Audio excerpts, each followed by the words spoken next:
My name is Evelyn Carter. I'm 31 years old, and 3 weeks ago I walked into a glass conference room on the 27th floor of Caldwell's strategic group expecting a routine quarterly review, and instead I learned that my own parents had called my boss behind my back and told him I was mentally unstable. Not struggling, not stressed, unstable. The kind of word that quietly destroys careers in corporate America without anyone ever needing proof. My boss didn't yell. He didn't accuse me of anything directly. He just folded his hands on the table, leaned forward, and said a sentence I will probably remember for the rest of my life. Evelyn, your parents called this morning, and they're concerned about your behavior. I remember staring at him, trying to understand what I had just heard, because my parents had never even visited my office before. They didn't know my team, my clients, or the projects I managed. But apparently they had decided they knew enough to warn my employer about me. According to them, I had been acting erratically, struggling emotionally, and making reckless decisions. None of it was true, but in a corporate environment, truth is sometimes less powerful than doubt. I could feel the room change in that moment. The quiet HR representative sitting beside him stopped typing. My manager wouldn't quite meet my eyes anymore. And I realized something terrifying. A single phone call from my parents had just planted a seed that could follow me for the rest of my career. But here's the part they didn't know. While my parents were trying to convince my boss that I was unstable, my grandmother had already secured a contract that would completely change the power dynamic inside that company. In fact, by the time my boss finished explaining the concerns he'd heard about me, the paperwork that would make me far more valuable to the company than anyone in that room was already signed. The irony? My parents thought they were protecting the company from me. What they didn't realize was that 3 weeks earlier, my grandmother had quietly made sure the company would need me more than ever. But before I tell you how that happened, take a second and let me know where you're watching from today. I always love seeing how far these stories travel. Drop your city and the local time down in the comments so I can see who's here with me right now. And if you enjoy stories about underestimated people turning the tables when no one expects it, make sure you hit like and subscribe because this channel is full of them. Now let me take you back to where this story really began, because the truth is that phone call to my boss didn't come out of nowhere. In my family, I had always been the difficult one. Not because I caused problems, but because I never quite fit the role my parents had written for me. My older sister Lindsay was the star of the Carter family. Straight A student, private school education that cost my parents nearly $40,000 a year, violin lessons, leadership camps, the kind of resume parents love to show their friends at dinner parties. When Lindsay turned 18, my father surprised her with a silver BMW parked in the driveway with a giant red bow on the hood. When I turned 18, my parents gave me Lindsay's old laptop, the one with a cracked hinge and a battery that barely lasted 30 minutes. You're more practical, my mother told me with a smile that sounded like a compliment, but never quite felt like one. At family gatherings, the pattern was always the same. My father would raise his glass and talk about Lindsay's future. She's going to lead, he'd say proudly. She understands people. And then there would be a short pause before he glanced in my direction. Evelyn works hard though. Not brilliant, not impressive, just hardworking. It took me years to realize that in my family, those words were never meant as praise. They were a polite way of lowering expectations. So while Lindsay learned how to charm rooms full of people, I learned something else entirely. I learned how systems worked. I learned how contracts were structured. I learned how organizations made decisions behind closed doors. Because when you're the quiet one at the edge of the room, people assume you aren't paying attention. But you are. You notice who actually holds the power. You notice the small details others miss. And over time, those details start forming patterns. By the time I was 29, those patterns had become my entire career. I was working as a project manager at Caldwell Strategic Group in Seattle, coordinating complex consulting contracts for technology clients across the country. My job wasn't glamorous, but it required something most people underestimate: the ability to see how dozens of moving parts connect inside a single system. Deals, negotiations, timelines, financial structures. Most people read contracts word by word. I read them like architecture. But none of that mattered to my parents. To them, Lindsay was still the impressive one. Lindsay was the story they told their friends. And I was the daughter they occasionally mentioned afterward. What I didn't realize at the time was that someone else had been watching the entire situation much more carefully. My grandmother, Margaret Carter, had spent 40 years as a corporate attorney in Chicago before retiring. She had negotiated mergers worth hundreds of millions of dollars long before I was even born. And while the rest of my family focused on Lindsay's achievements, my grandmother had been quietly paying attention to something very different. She was watching how people underestimated me. And as I would eventually learn, in business, the most dangerous person in the room is often the one everyone else thinks they already understand. I learned early that the Carter household ran on a very specific system, even if no one ever said it out loud.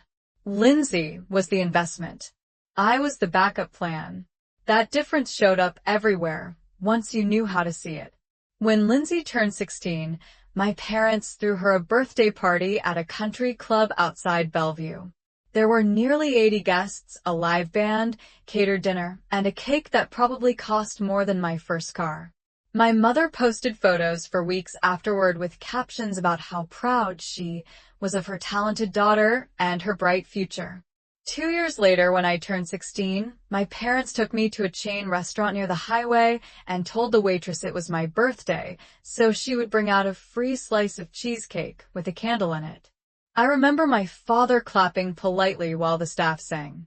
I also remember the exact moment I realized something important. Lindsay expected attention. I expected to adapt. The same pattern followed us into school. My parents paid $38,000 a year to send Lindsay to a private academy with a college counselor who practically guaranteed Ivy League admissions.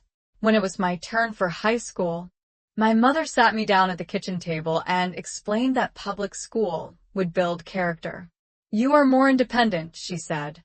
"You do not need all the extras." At the time I nodded like that made perfect sense. I had already learned that arguing never changed anything. So instead, I learned to observe. I watched how teachers structured lessons. I watched how administrators handled conflicts. I watched how organizations worked from the inside. When something did not make sense, I did not complain about it. I mapped it.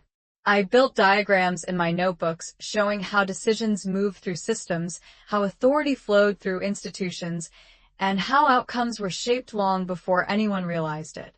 That habit followed me into college. Lindsay attended a private university in Southern California, where tuition alone cost more than $60,000 a year. My parents helped her pay for an apartment overlooking the beach. They called it an investment in her future network. I attended the University of Washington with a combination of scholarships, part-time work, and a schedule that left very little room for anything else. While Lindsay spent summers studying abroad in Italy and Spain, I worked 30 hours a week at a campus office helping faculty organize research grants. Most students found the job tedious. I loved it, because every grant proposal included contracts, timelines, budget structures, and performance clauses. Most people saw paperwork. I saw patterns. I began noticing something strange.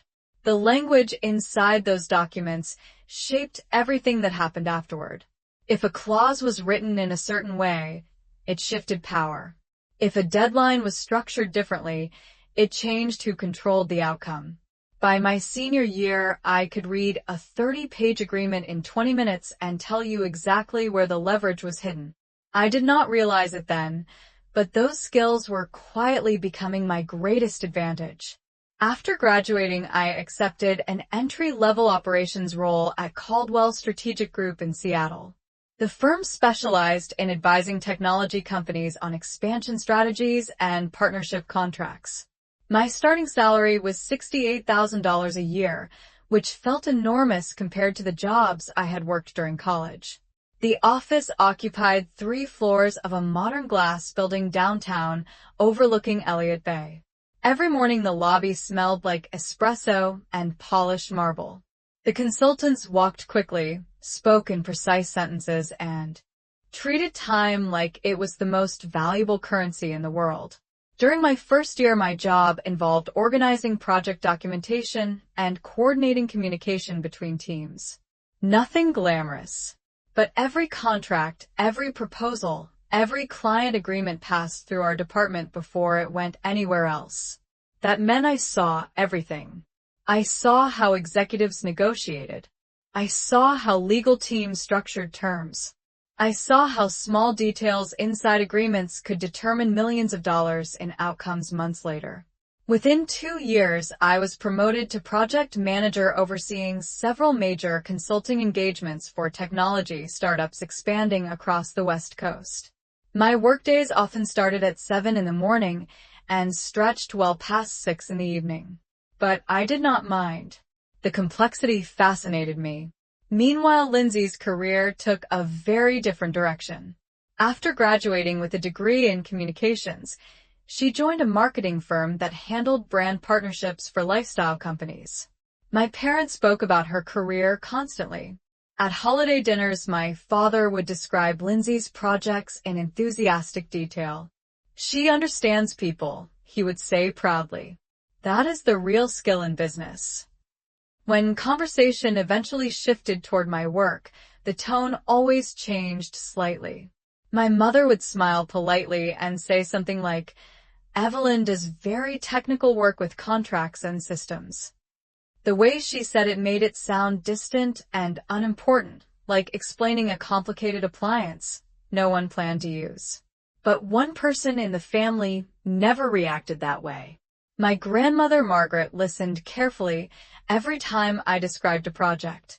Sometimes she asked very specific questions about how deals were structured or how authority moved between departments inside the firm. One Sunday afternoon about a year before everything happened, I visited her townhouse on the north side of Seattle. The house smelled like old books and lemon tea. Sunlight came through the tall windows and fell across a large oak desk in the corner of the living room. On that desk were stacks of legal files tied with ribbon the way attorneys used to organize cases decades ago. I was describing a complicated consulting agreement my team had been negotiating with a software company when my grandmother suddenly interrupted me. She leaned forward slightly and studied my face with the same sharp attention she used in courtrooms for 40 years. "Evelyn," she said slowly, "when people talk about your sister, they mention confidence and charisma. When you talk about your work, you describe systems. That is not a small difference." I laughed and shrugged, assuming she was just being encouraging. But she did not laugh.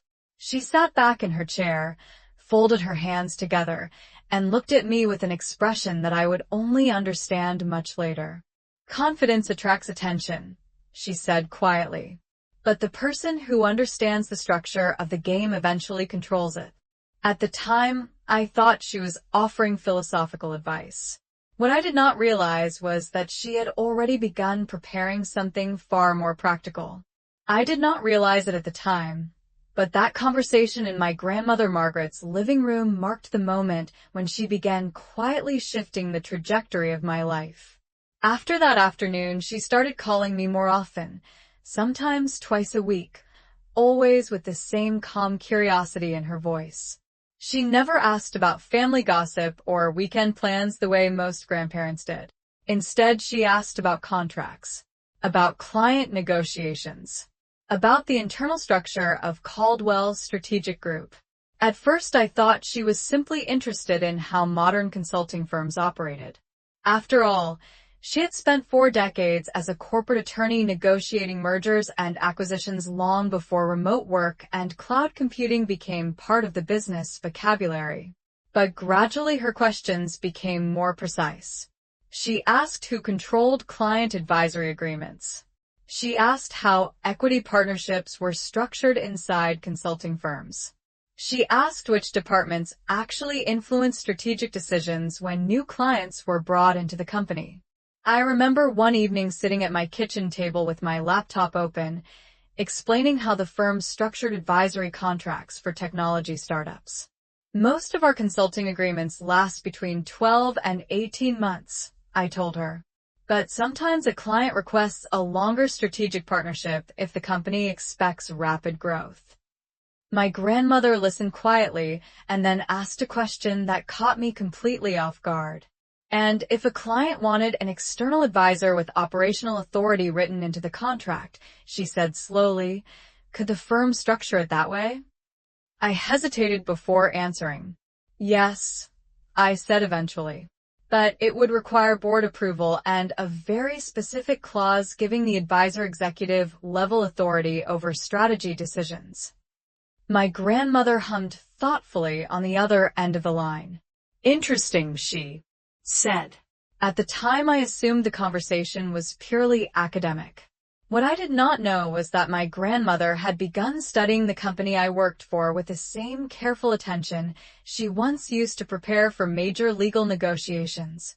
She started requesting publicly available financial reports about Caldwell Strategic Group. She reviewed the firm's investment structure and its partnerships with technology clients across the West Coast.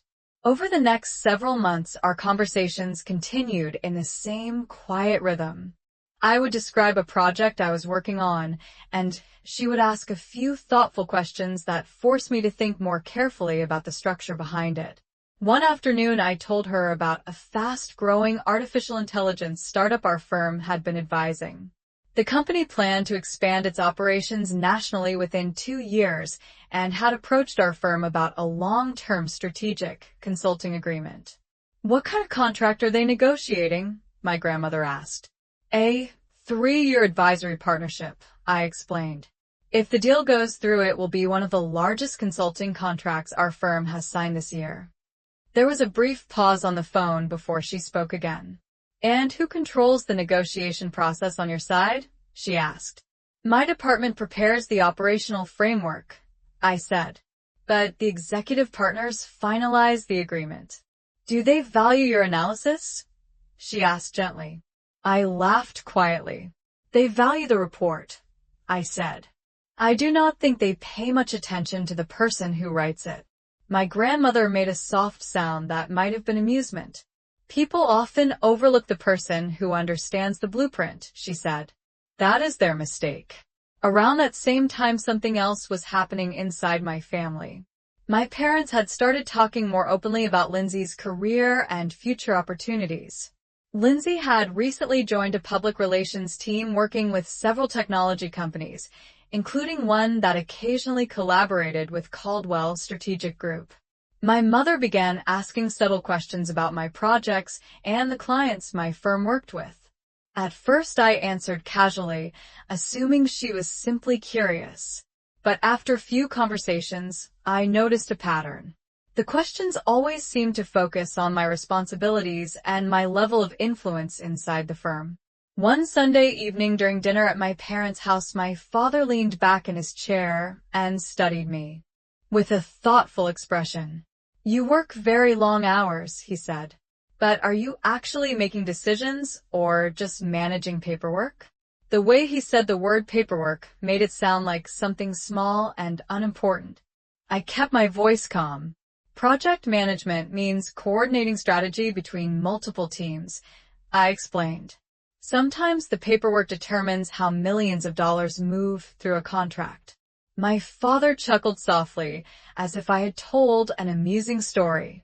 Well, he said, your sister works directly with executives and investors every day. That is where the real influence happens. Lindsay smiled politely beside him, but did not say anything. I simply nodded and finished my dinner. Moments like that used to bother me when I was younger. By that point in my life, I had learned something more useful than arguing. I had learned patience. Because while my parents believed influence only existed in conference rooms and social events, I had spent years watching how organizations actually functioned. Real power rarely announced itself loudly. It usually appeared in quiet clauses buried inside contracts. And the person who understood those clauses often held far more control than anyone realized. What none of us knew that evening was that my grandmother had already begun taking action behind the scenes. In fact, while my parents were discussing my supposed lack of influence at the dinner table, my grandmother had scheduled a meeting with a financial advisor in downtown Seattle the following morning. During that meeting, she reviewed investment options connected to the technology startup my firm had been advising.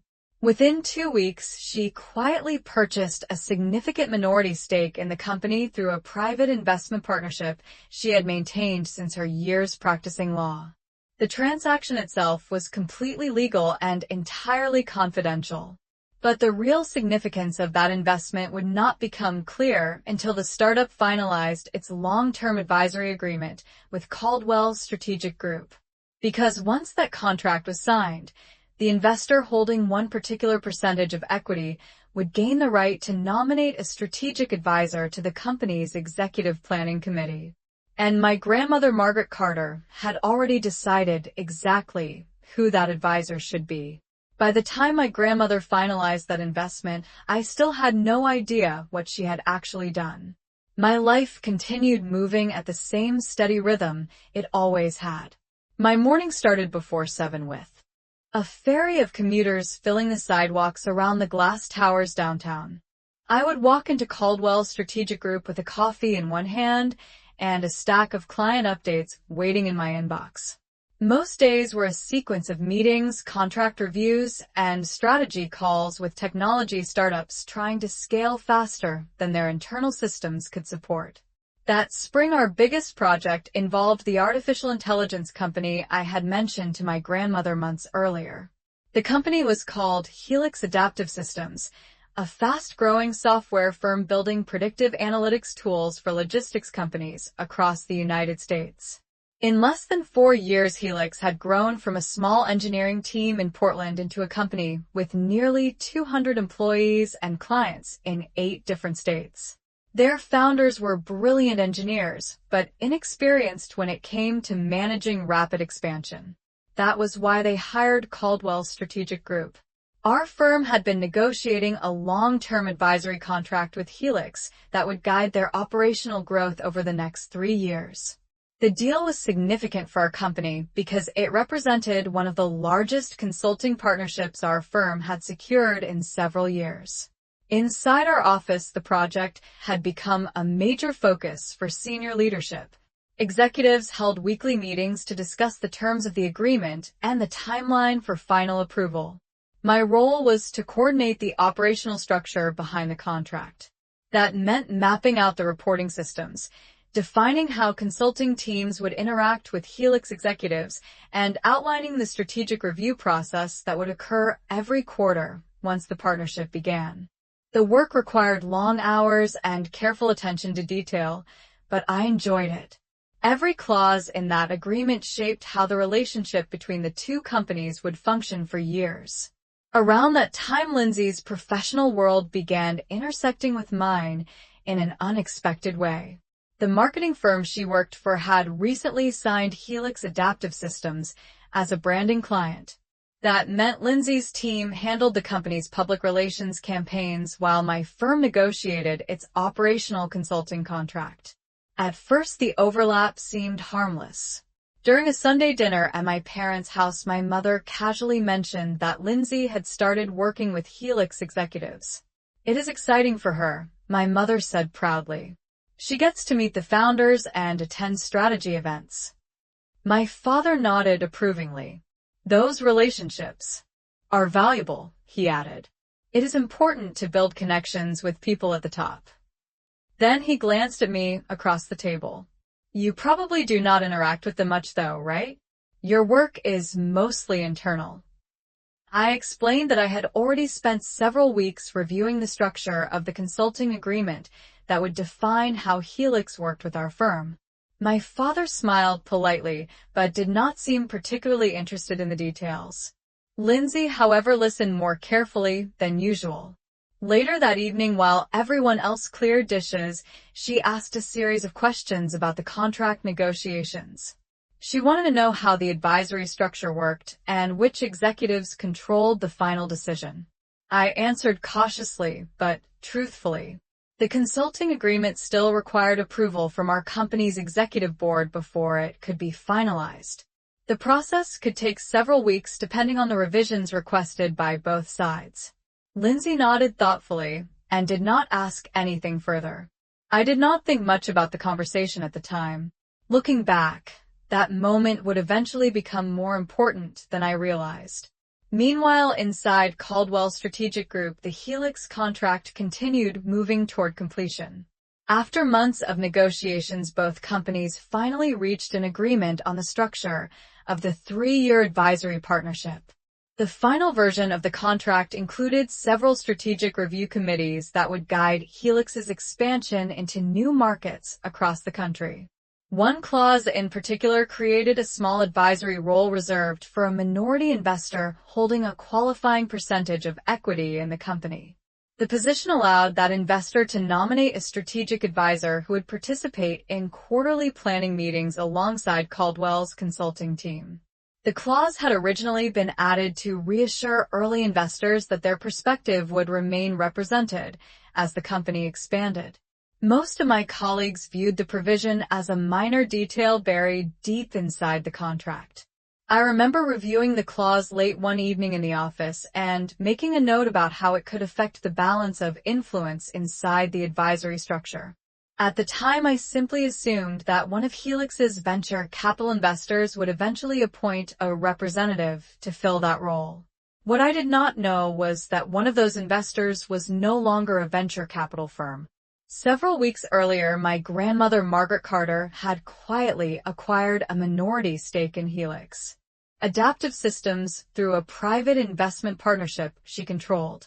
Her investment met the exact threshold required to activate the advisory nomination clause written into the contract my team had spent months preparing. By the time the agreement reached the final stage of approval, my grandmother had already submitted the necessary paperwork confirming her equity position in the company. She had done it carefully and legally, without drawing attention to herself or revealing her connection to me. To everyone involved in the negotiations, she appeared to be a new private investor entering the company at the final stage of its growth phase. Inside our office, none of us had any reason to suspect otherwise. The contract moved through our internal approval process just like every other consulting agreement we handled. Meetings were scheduled, revisions were reviewed, and signatures were prepared. Meanwhile, my grandmother continued calling me occasionally to ask about my work as if nothing unusual had happened.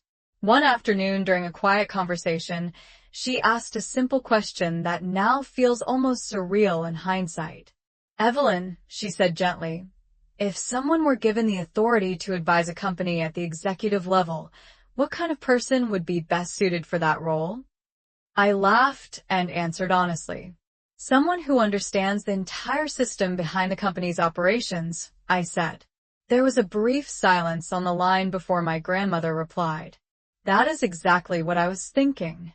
At the time, I believed we were discussing hypothetical business theory. I had no idea that the system we were talking about had already begun shifting quietly into place. The final stage of the Helix advisory contract moved faster than anyone expected. Within our office, the atmosphere shifted from months of cautious negotiation to a sudden wave of closing preparations. Legal teams reviewed the final language, executives scheduled the signing meeting, and internal departments prepared strategy reports that would guide the first year of the partnership. My team worked late nearly every night that week, making sure the operational framework inside the agreement matched the pace Helix intended to expand across the country. It was during that same week that something unusual began happening outside the office. My parents started asking more questions about my work than they ever had before. At first, the conversations seemed harmless. My mother called one evening and asked whether my company was finalizing any large contracts soon. I told her that our Helix advisory agreement was nearing completion and that the executive board would likely approve it within the next 2 weeks. She listened carefully, but did not comment much. The next day, my father sent a short message asking how much authority someone in my role actually had inside the firm. That question surprised me because he had never shown much interest in the structure of my job before. I answered briefly that project managers coordinated strategic operations, but that final decisions always came from executive partners. My father responded with a simple acknowledgement and nothing more. I did not realize at the time that those small questions were part of a much larger conversation happening somewhere else. Around the same time, Lindsay began mentioning Helix more frequently during family dinners. She talked about their founders, their marketing campaigns, and the technology conferences they attended. One evening, she mentioned that her firm had recently helped organize a private networking event where several Helix executives met with consultants and investors. My father seemed particularly interested in that event. "Connections like that are important," he said while nodding approvingly. Then he turned toward me and asked whether I attended those types of gatherings through my company. I explained that most of my work focused on contract structure and operational strategy rather than public networking. My father leaned back in his chair and gave a small, thoughtful smile. "You should probably focus on stability then," he said casually. "Companies value people who do not create unnecessary complications." The comment sounded harmless enough at the time, but within a few days the meaning behind that statement would become very clear. The following Monday morning began like any other workday. I arrived at the office shortly after 7:30 and settled into my desk to review updates on the Helix contract before our weekly strategy meeting. My calendar showed several routine tasks, including a document review with the legal department later that afternoon. Nothing about the schedule suggested anything unusual. Around 9:45, my inbox chimed with a short message from our Human Resources department asking if I could stop by a conference room on the 27th floor when I had a moment. I assumed it involved administrative paperwork related to the Helix project. When I entered the conference room a few minutes later, I immediately sensed that something felt different. My direct manager was sitting at the far end of the table with a folder in front of him. Beside him sat a representative from Human Resources typing quietly on a laptop. Both of them looked up when I walked in. My manager gestured toward the chair across from him and asked me to sit down.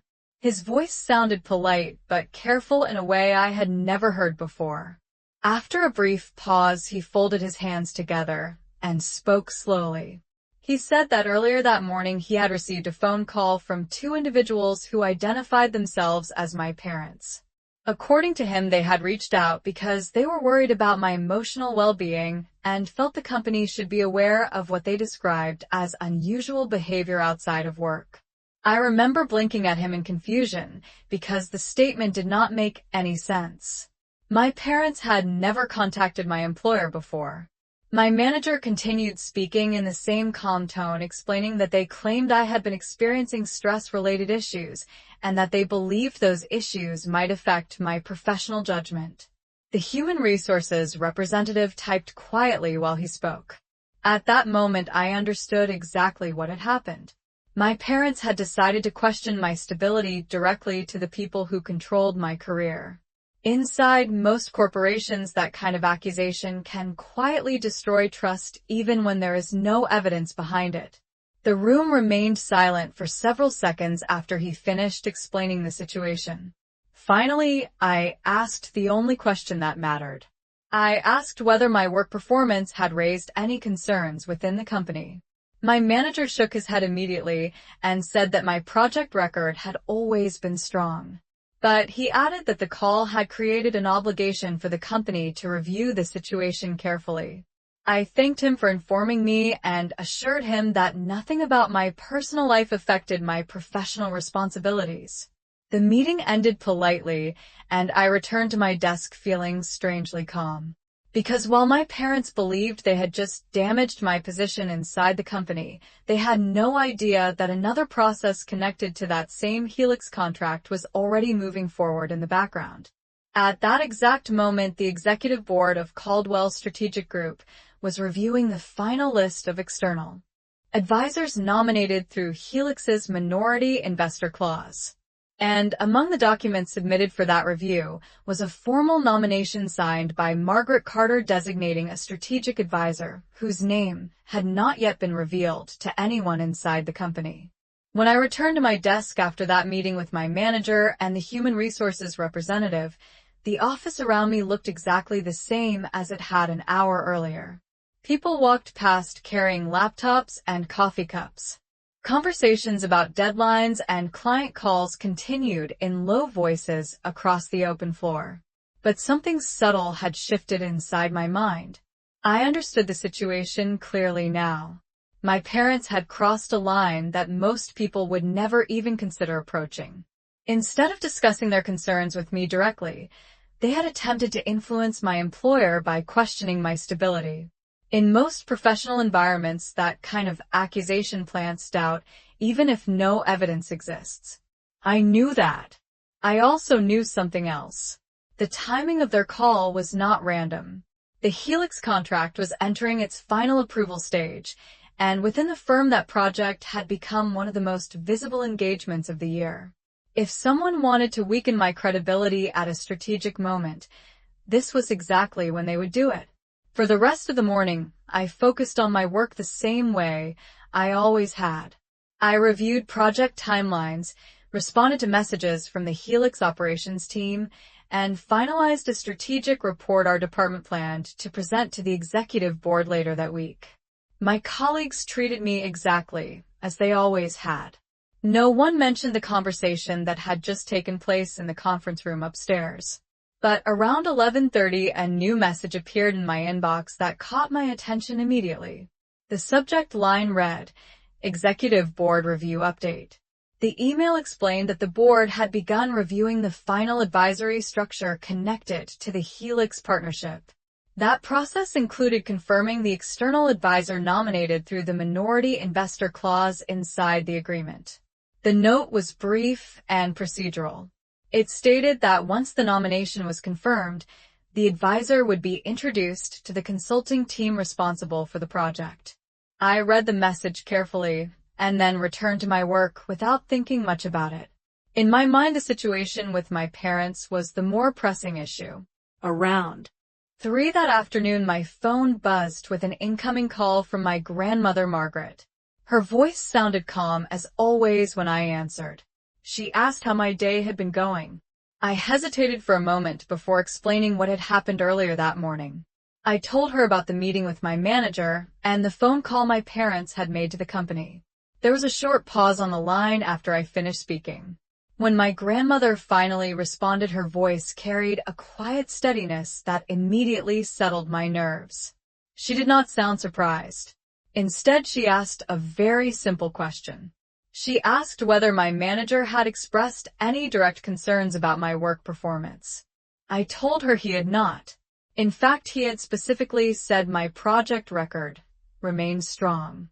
My grandmother made a thoughtful sound. Then she spoke the sentence that I would remember for the rest of my life. Good, she said calmly. That means the system is still functioning exactly as it should. At the time, I did not fully understand what she meant. Asked her what system she was referring to. She laughed softly, but did not answer the question directly. Instead, she told me that sometimes people try to influence outcomes by attacking the person they believe has the least power in a situation. It is a very old strategy, she said, but it only works when the structure around that person is weak. I sat quietly listening as she continued speaking. The interesting thing about well-designed systems, she said, is that they do not rely on one person's opinion. They rely on agreements that have already been written. After a moment, She changed the subject and asked about the Helix project. I explained that the board was reviewing the advisory nominations connected to the contract. My grandmother listened carefully and then said something that seemed almost casual at the time. "You might find the outcome of that review interesting," she said. "In fact, I think you will hear about it very soon." Before I could ask any further questions, she told me she had another call scheduled and promised we would talk again later that week. The conversation ended there. I spent the rest of the afternoon trying to understand why she sounded so confident about the situation. The next morning, the answer began to reveal itself. At 9:15, our department received a message requesting that all team members involved with the Helix partnership attend a briefing later that day. The purpose of the meeting was to introduce the external strategic advisor nominated through the minority investor clause of the contract. The announcement explained that the advisor would be working closely with our consulting team throughout the first year of Helix's expansion plan. The meeting was scheduled for 3:30 in one of the large conference rooms overlooking Elliott Bay. When I read the message, I assumed we would be meeting an experienced industry executive, or perhaps a venture capital representative connected to Helix's early investors. Those were the types of people who normally filled advisory roles like this. What I did not know was that inside the executive board's documentation, the name attached to that nomination had already been approved earlier that morning. The paperwork included a signed letter from the minority investor confirming both her equity stake in Helix Adaptive Systems and her decision to appoint a strategic advisor of her choosing. The investor's name on that document was Margaret Carter, and the advisor she had nominated to join the executive planning committee was someone whose name the consulting team would recognize immediately. The conference room overlooking Elliott Bay was already half full when I arrived a few minutes before 3:30 that afternoon. Several consultants from our operations team were sitting around the long glass table reviewing notes on their laptops, while the senior partner responsible for the Helix account spoke quietly with two members of the executive board near the windows. The atmosphere felt professional, but slightly curious. Everyone knew the purpose of the meeting was to introduce the external advisor nominated through the minority investor clause in the Helix agreement, but no one seemed to know exactly who that advisor would be. In most situations, the role would be filled by someone with an impressive corporate resume, perhaps a venture capital executive or a former technology founder with years of industry experience. I took a seat halfway down the table and opened my laptop while the rest of the team settled into their chairs. A few minutes later, the senior partner closed the door and began the meeting. He thanked everyone for their work over the past several months and briefly summarized the significance of the Helix advisory contract. The partnership, he explained, would guide the company's national expansion strategy for the next 3 years and would involve multiple consulting teams across several departments within our firm. Then he moved to the final item on the agenda. As part of the agreement, the minority investor holding the qualifying equity position had exercised her contractual right to nominate a strategic advisor to participate in Helix's executive planning committee. The board had reviewed the nomination earlier that morning and officially approved the appointment. The advisor, he said, would work closely with our consulting team during quarterly strategy sessions and would have direct access to Helix leadership throughout the first phase of expansion. At that point, the room grew quiet as everyone waited to hear the name. The senior partner picked up a printed document from the table in front of him and glanced down at the page. Then he spoke. He said the minority investor was Margaret Carter, a private investor based in Seattle who had recently acquired a significant stake in Helix Adaptive Systems. For a brief moment, the name did not fully register in my mind. Margaret Carter was my grandmother, but the way the senior partner pronounced it made it sound like the name of someone I had never met. He continued reading from the document, explaining that Ms. Carter had exercised her right to nominate a strategic advisor with expertise in operational systems and contract architecture. The advisor, he said, had extensive experience working with complex consulting frameworks, and would assist both Helix and Caldwell Strategic Group in coordinating long-term strategic planning. Then he looked up from the paper and spoke the name attached to the nomination. The advisor appointed to the Helix Executive Planning Committee was Evelyn Carter. The room remained silent for several seconds after he finished speaking. I remember the faint sound of waves outside the building and the distant hum of traffic along the waterfront. Slowly, several people around the table turned to look in my direction. One consultant across from me blinked twice, as if trying to confirm that he had heard the announcement correctly. The senior partner looked equally surprised when he realized that the person named in the nomination letter was sitting halfway down the conference table directly in front of him. I felt my heartbeat quicken slightly, but my voice remained steady when I finally spoke. I explained that Margaret Carter was my grandmother, and that I had not been aware she intended to nominate me for the advisory role connected to the Helix contract. That statement was only partially true. I had known she was studying the company and its investment structure, but I had never imagined she would use that position to place me inside the executive planning committee. The senior partner studied me carefully for a moment before nodding slowly. Then he turned back to the document and confirmed that the nomination met every requirement outlined in the advisory clause of the contract. The equity stake held by Margaret Carter exceeded the threshold required for nomination authority, and the board had already approved the appointment earlier that morning. In other words, the decision was final. The consultant sitting beside me leaned forward slightly and asked the question everyone in the room was thinking. He asked whether my new advisory role would change my position inside Caldwell Strategic Group. The senior partner answered before I could respond. According to the contract, the advisor appointed by the minority investor would operate as an external strategic partner working alongside the consulting team rather than reporting through the internal management structure of the firm. That meant the advisory role carried executive-level influence during strategic planning sessions related to Helix's expansion. As he explained the structure of the position, I began to understand the full scope of what my grandmother had done. She had not simply invested in the company.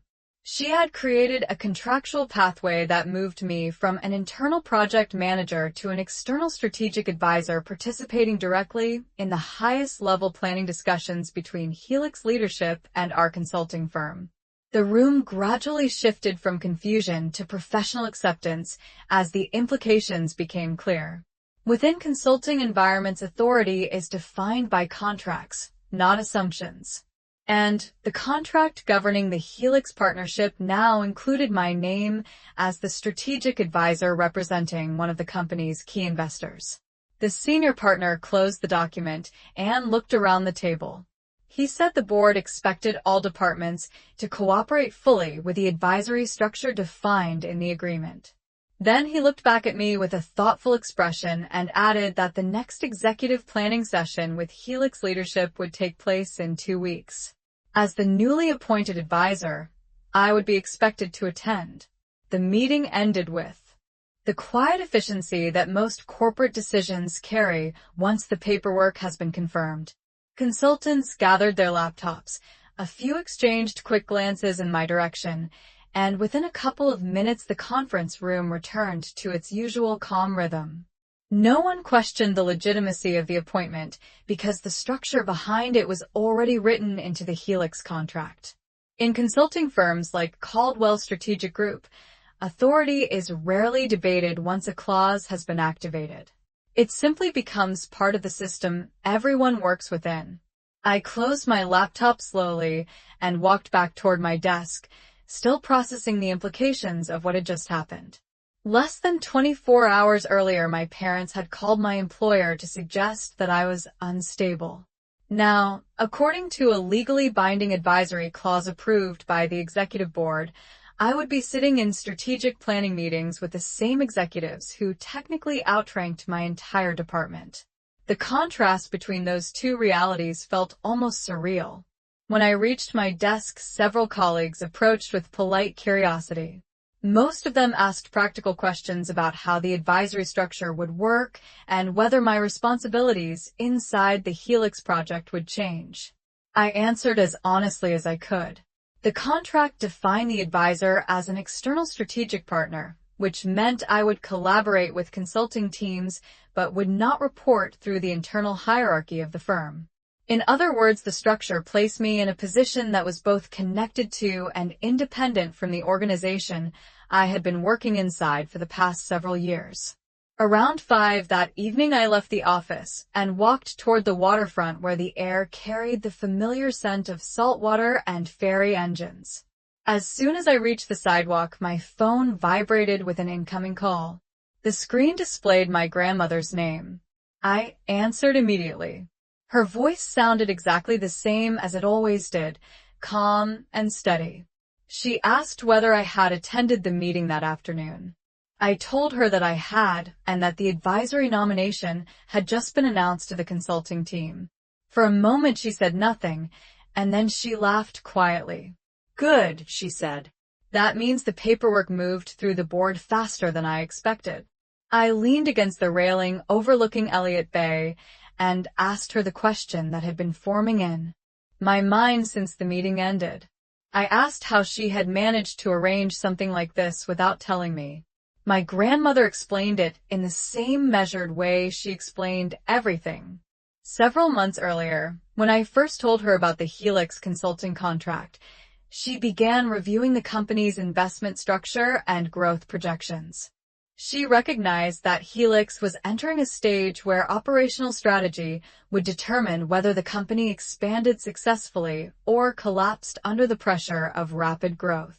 From her perspective, it represented the kind of situation where careful planning mattered more than charisma or networking. She told me she had purchased the equity stake quietly through a private partnership so that the investment would appear as a standard financial transaction rather than a personal move connected to my career. Once the minority investor clause in the consulting agreement became public, she activated the nomination provision that allowed her to appoint a strategic advisor. "The system already existed," she said. "I simply used it the way it was designed to be used." I asked her why she had chosen me instead of appointing an experienced industry executive who might carry more immediate credibility in the room. My grandmother answered without hesitation. "Because the entire advisory structure is built around understanding systems," she said. "And you have spent years proving that you understand them better than anyone else in that company." I stood there watching the late afternoon light reflect across the water while she continued speaking. She reminded me that contracts and organizational frameworks are rarely about personalities. They're about structure. People who rely on reputation or influence often overlook the power that exists inside carefully written agreements. Then she added something that made the entire situation suddenly clearer. "Your parents tried to weaken your reputation," she said gently. "But reputation only matters when a system depends on opinion. This one does not." We talked for several more minutes before ending the call. By the time I walked back toward the train station, the initial shock of the afternoon had begun to settle into something else entirely. A quiet realization that my grandmother had not just defended me against a personal attack. She had placed me inside a position where the structure of the business itself would speak louder than anything anyone said about me. Over the next few days, that realization became even more apparent.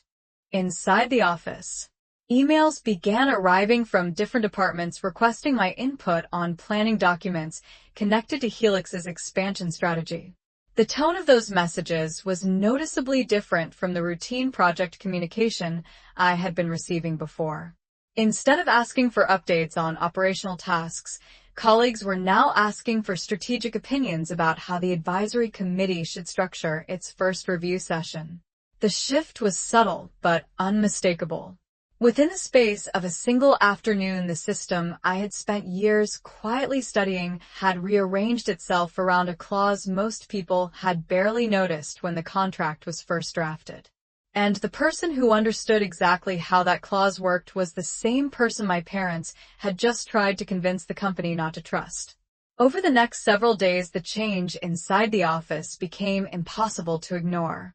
The Helix advisory structure had officially activated, and with it came a new rhythm of meetings, planning sessions, and strategic discussions that placed me in a position very different from the one I had occupied just a week earlier. Instead of coordinating operational reports behind the scenes, I now received direct invitations to the executive planning meetings where the future of the Helix expansion strategy would be shaped.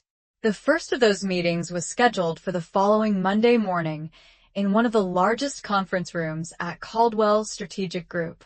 Representatives from Helix Adaptive Systems would join through a live video connection from their headquarters in Portland, while several senior partners from our firm would attend in person. As the newly appointed strategic advisor nominated by a key investor, I was expected to participate as an equal voice in the discussion. The morning of the meeting arrived with the calm gray sky that Seattle is known for. I arrived early and spent a few minutes reviewing the planning documents that had been circulated among the advisory group. The material outlined Helix's expansion plan for the next 18 months, including new data infrastructure, regional logistics partnerships, and projected growth across several Western states. Most people reading the document would see a complicated business proposal. To me, it looked like a system diagram waiting to be improved.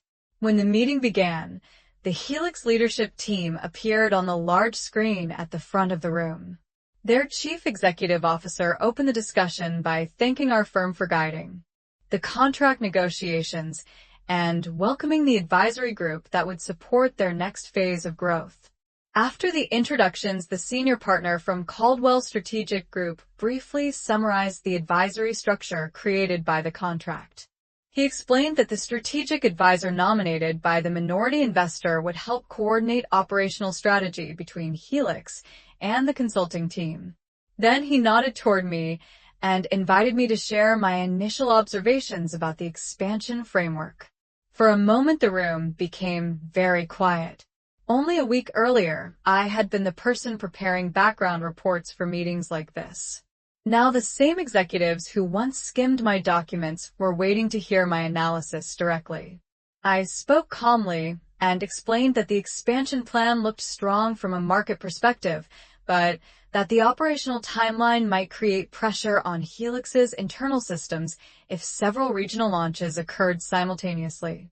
I suggested a phased rollout that would allow the company to strengthen its data infrastructure before expanding into additional markets. As I described the reasoning behind the recommendation, I could see several heads nodding slowly around the table. The chief executive officer of Helix asked a few follow-up questions about the proposed timeline adjustments, and we spent nearly 20 minutes discussing how the change might affect the company's logistics network. By the end of the conversation, the advisory group had agreed to revise the expansion schedule according to the framework I had outlined. When the meeting concluded, the senior partner from Caldwell Strategic Group walked with me toward the elevator. He looked thoughtful as we waited for the doors to open. Finally, he spoke. He said that the clarity of my analysis had helped the group identify an issue that could have created serious operational strain later in the year. Then, he added something that carried more weight than the compliment itself. He said that from the perspective of the firm, the advisory structure written into the Helix contract was proving to be a valuable addition to the planning process. I thanked him and returned to my desk feeling a quiet sense of balance settle into place. The system my grandmother had built around that investment was already working exactly the way she intended. Later that evening, I received a message from my father asking if I wanted to join the family for dinner that weekend. The timing of the invitation felt unusual because our conversations had been relatively quiet since the phone call he and my mother had made to my employer. I agreed to meet them on Sunday evening at their house. When I arrived, the atmosphere felt almost identical to every other family dinner we had shared over the years. My mother prepared a meal in the kitchen while Lindsay described a recent marketing campaign her firm had launched for one of their technology clients.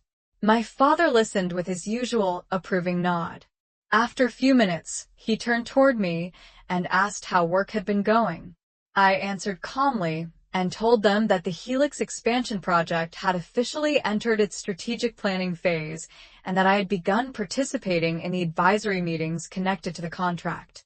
Lindsay looked slightly surprised when she heard that. She asked whether I meant the internal consulting meetings or something else. I explained that the minority investor involved in the Helix partnership had nominated me to serve as a strategic advisor to the company during its expansion period. For a brief moment, the room became very quiet. My father frowned slightly, as if trying to understand the structure behind what I had just described. Lindsay's expression shifted from curiosity to careful calculation. My mother asked who the investor was. I answered with a calm voice and said the investor was my grandmother, Margaret Carter. None of them spoke for several seconds after that. The silence was not dramatic or confrontational. It was simply the quiet pause that occurs when a system suddenly reveals itself in a way no one expected. Because the same family who believed they could quietly weaken my position with a phone call had just learned that someone else in that family had already secured a role for me that no conversation could undo. The silence at the dinner table lasted only a few seconds, but it felt much longer than that. My father leaned back slowly in his chair, his brow slightly furrowed as if he were trying to reconstruct a situation that did not match the assumptions he had already made. My mother looked down at her plate for a moment before asking the question that seemed obvious to her. She asked how my grandmother had become involved with the Helix company in the first place. I explained calmly that she had invested in the company earlier that year after studying its expansion plans.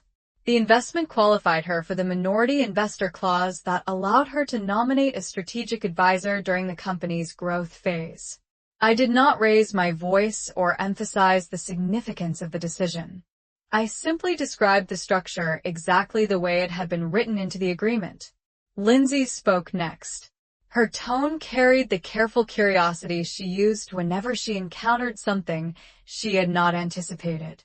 She asked whether the advisory role meant I was still working inside Caldwell's strategic group, or if the position placed me somewhere outside the company's internal structure. I explained that the advisory position operated alongside the consulting team rather than beneath it. My responsibilities now involved participating directly in strategic planning sessions with Helix leadership while coordinating certain operational frameworks with the consulting group. My father's expression shifted slightly as he absorbed that explanation. For years he had assumed that influence only existed through visible leadership titles or public recognition. The idea that a contract clause could quietly place someone in a position of authority was not something he had spent much time considering. He cleared his throat and asked whether my employer was comfortable with the arrangement. I answered honestly. The executive board had reviewed the advisory clause and approved the nomination because it met every requirement written into the partnership agreement. In consulting firms, I explained, the contract always defines the structure of authority. My mother folded her hands together and looked thoughtful. Then she said something that revealed exactly how differently she viewed the situation. She said she had only been concerned about my well-being when she and my father contacted the company earlier that week. According to her, they believed my workload might be causing unnecessary stress, and they wanted to make sure my employer understood that I sometimes push myself too hard. Her explanation sounded gentle, almost protective, but the reasoning behind it felt carefully constructed. I listened without interrupting. When she finished speaking, I responded in the same calm tone I had used throughout the evening. I said that my manager had asked the same question during our meeting, and that he had reviewed my work performance before forming any conclusions. Then I added something simple, but very precise. I said that in most professional environments, decisions are based on documented results rather than outside opinions. My father nodded slowly, but did not respond. The rest of the dinner continued with polite conversation about unrelated topics. Lindsay described a marketing conference she planned to attend in San Francisco the following month. My mother spoke about a new neighborhood project she had joined. By the time dessert arrived, the tension from earlier in the evening had softened into the kind of quiet distance that often appears when people realize a situation has moved beyond their ability to influence it. Later that night, I drove home through the quiet streets of Seattle with the city lights reflecting across the wet pavement. The conversation with my family had not been dramatic or confrontational. In fact, it had been remarkably calm. But beneath that calm surface, something important had changed. For the first time, the narrative my parents had repeated for years about who held influence and who did not no longer match the structure of reality around us. The following week, that change became even more visible inside the office. As the Helix expansion planning sessions continued, my role as strategic advisor gradually integrated into the operational rhythm of the consulting team. Instead of presenting background reports, I now worked directly with Helix leadership to refine the frameworks guiding their national rollout. Each meeting reinforced the same quiet principle my grandmother had explained months earlier. Systems are defined by the agreements that create them. And once those agreements are in place, the structure they establish tends to speak louder than anyone's personal assumptions. One afternoon near the end of the week, I received a short message from my grandmother asking how the advisory meetings were progressing. I told her that the Helix leadership team had already begun adjusting their expansion timeline according to the strategy we had discussed during the first planning session. Her response was brief, but satisfied. She said she was pleased that the system was producing the outcome she expected. Then she added one final observation that stayed with me long after the conversation ended. She said that many people spend years trying to control situations through reputation or persuasion. But the most reliable influence usually comes from something much quieter. It comes from understanding exactly how the structure of a system works and placing yourself in the position where that structure naturally supports you. Over the next month, the advisory structure surrounding the Helix expansion continued to evolve in ways that made the original phone call from my parents feel increasingly distant and almost irrelevant. The system that my grandmother had carefully positioned around that investment was now fully active, and once a system like that begins operating, it tends to create its own momentum. Each week, the advisory committee met with Helix leadership to review progress on the expansion strategy. The meetings took place in a mixture of conference rooms and video calls connecting Seattle, Portland, and several other cities where Helix planned to establish new regional operations. During those discussions, my role gradually shifted from simply offering observations to actively shaping the operational frameworks guiding the company's growth. Instead of reacting to problems after they appeared, we began designing systems that prevented those problems from emerging in the first place. One of the most significant decisions came during a planning session focused on Helix's data infrastructure. The original expansion schedule assumed that the company could scale its software architecture at the same pace as its client base. After reviewing the projections carefully, I pointed out that the model underestimated the strain rapid expansion could place on the company's internal analytics systems. If several large logistics clients joined the platform at the same time, the processing demands could temporarily overwhelm the network.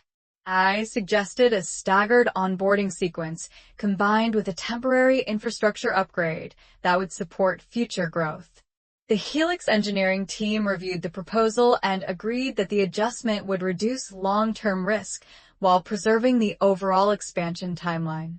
When the meeting ended, the chief executive officer thanked the advisory group for identifying the issue early enough to correct it without disrupting the company's momentum. Moments like that became increasingly common as the advisory process continued. Meanwhile, inside Caldwell's strategic group, the consulting teams began integrating my recommendations into their operational planning documents. The shift in my position inside the firm was subtle, but unmistakable. Colleagues who once viewed me as a quiet project manager now treated my analysis as part of the strategic framework guiding one of the company's most important consulting engagements. No formal announcement ever declared that change. It simply emerged through the work itself. One afternoon, several weeks later, the senior partner overseeing the Helix account invited me to join a smaller strategy session with two members of the executive board. The purpose of the meeting was to review the long-term structure of the advisory partnership and determine how Caldwell Strategic Group would collaborate with Helix as the company expanded into additional markets across the country. As the conversation progressed, one of the board members asked an interesting question. He asked whether the advisory role created by the investor clause should remain temporary or whether it might evolve into a more permanent strategic position within the partnership. The room grew quiet as the possibility settled into place. From a contractual perspective, the current advisory structure was tied to the initial expansion period defined in the agreement. However, nothing in the contract prevented the company from extending that arrangement if both parties agreed it continued to provide value. The senior partner turned toward me and asked for my perspective. I answered honestly. The structure had been designed to guide Helix through a critical growth phase. If the company continued expanding successfully, maintaining a strategic advisory channel could help coordinate decisions between Helix leadership and the consulting firm more efficiently. The board members exchanged thoughtful looks before making a few notes on the documents in front of them. When the meeting ended, the senior partner walked with me down the hallway and said something that revealed how far the situation had shifted since the beginning of the story. He said that sometimes the most effective strategic partners are the people who spend years understanding how systems function before anyone realizes they are doing it.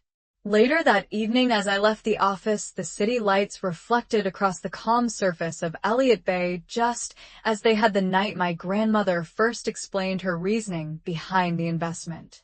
I remembered the quiet confidence in her voice when she said that systems rarely depend on personal reputation once the structure supporting them has been written correctly. At the time, her words had sounded almost philosophical.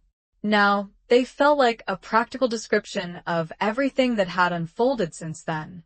Because the same system my parents had tried to disrupt with a single phone call had continued operating without hesitation. And the more it operated, the more clearly it revealed something they had never understood. Influence does not always appear in the loudest voices or the most visible titles. Sometimes it appears in the person who quietly understands how the structure of the entire system works and waits for the moment when that structure naturally places them exactly where they belong. 6 months later, the Helix expansion plan had moved from strategy into reality.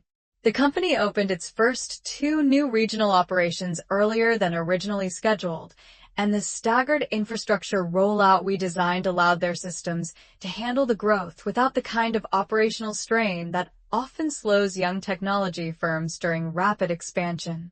Inside Caldwell Strategic Group, the Helix partnership gradually became one of the firm's most successful consulting engagements of the year. The advisory structure created through the investor clause continued to operate exactly the way my grandmother predicted it would. Each quarter, the advisory committee reviewed Helix's progress, adjusted the operational timeline when necessary, and coordinated strategic decisions between the company's leadership and the consulting teams supporting them. Over time, the process became so routine that most people involved in the project stopped thinking about how unusual the structure originally seemed. It had simply become part of the system guiding the company's growth. My own role evolved naturally alongside that process. Instead of splitting my attention between internal project management tasks and advisory responsibilities, the consulting firm gradually shifted my workload entirely towards strategic coordination with the Helix leadership team. The transition happened without dramatic announcements or formal promotions.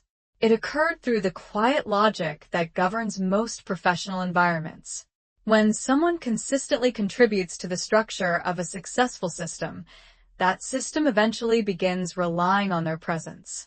Meanwhile, my relationship with my family settled into a different kind of balance. The evening when I explained the advisory role to them remained the last time anyone mentioned the phone call they had made to my employer. No apology was offered, and I never asked for one. Over the years, I had learned that some people prefer to move forward by quietly adjusting their assumptions rather than revisiting past decisions. Instead of focusing on that moment, our conversations gradually returned to ordinary topics like work schedules, travel plans, and family gatherings. Lindsay continued building her career in marketing and occasionally mentioned that several of her clients admired the way Helix had managed its national expansion without encountering the technical setbacks that often affect companies in that stage of growth. Each time she said it, I noticed the small trace of curiosity in her voice, as if she were still trying to understand exactly how that outcome had been achieved. My grandmother, of course, understood perfectly. One afternoon near the end of summer, I visited her townhouse again, the same place where many of our early conversations about contracts and systems had taken place. The sunlight streamed through the tall windows exactly the way it had months earlier when she first began asking questions about my work. We sat at the same oak desk while she poured tea and asked how the latest advisory meeting had gone. I told her that Helix had just finalized a new logistics partnership that would allow them to expand into several additional states before the end of the year. She listened quietly and nodded with the calm satisfaction of someone who had expected the outcome long before it became visible. After a moment, she leaned back in her chair and looked at me thoughtfully. "Do you remember the question I asked you months ago," she said, "about who should advise a company during its most important growth stage?" I smiled and told her I remembered. She had asked what kind of person would understand the entire system behind a company's operations. My grandmother nodded slowly. Then she repeated the same observation she had made that day. "Confidence and attention often appear in the same place," she said, "but the person who understands the structure of the system eventually guides the outcome." We sat quietly for a moment, listening to the distant sound of traffic moving through the neighborhood. Finally, I asked her something I had wondered about since the beginning of this story. I asked whether she had anticipated the phone call my parents made to my employer before the advisory nomination was revealed. She considered the question carefully before answering. She said she had not predicted the exact situation, but she had expected that people who underestimated me might eventually attempt to shape the narrative around my career. That possibility, she explained, was one of the reasons she wanted the advisory structure written clearly into the contract before the expansion process began. "Narratives can change quickly," she said gently, "but written agreements tend to remain exactly where they are placed." As the afternoon light shifted across the room, I realized that her explanation described more than just a business strategy. It described a way of understanding influence that I had spent most of my life learning without fully recognizing it. Some people try to control outcomes through reputation, persuasion, or assumptions about who deserves authority. But the most reliable form of influence often comes from something quieter and more precise. It comes from understanding how the structure of a system works and placing yourself inside that structure in a way that allows the system itself to support you. That lesson stayed with me long after the Helix project continued expanding and new opportunities emerged through the advisory role my grandmother had secured. Because in the end, the most important part of the story was never the phone call my parents made or the surprise they felt when the advisory appointment was announced. The most important part was the quiet moment months earlier when my grandmother studied the structure of a company, recognized where the leverage existed, and positioned me exactly where that leverage would eventually matter.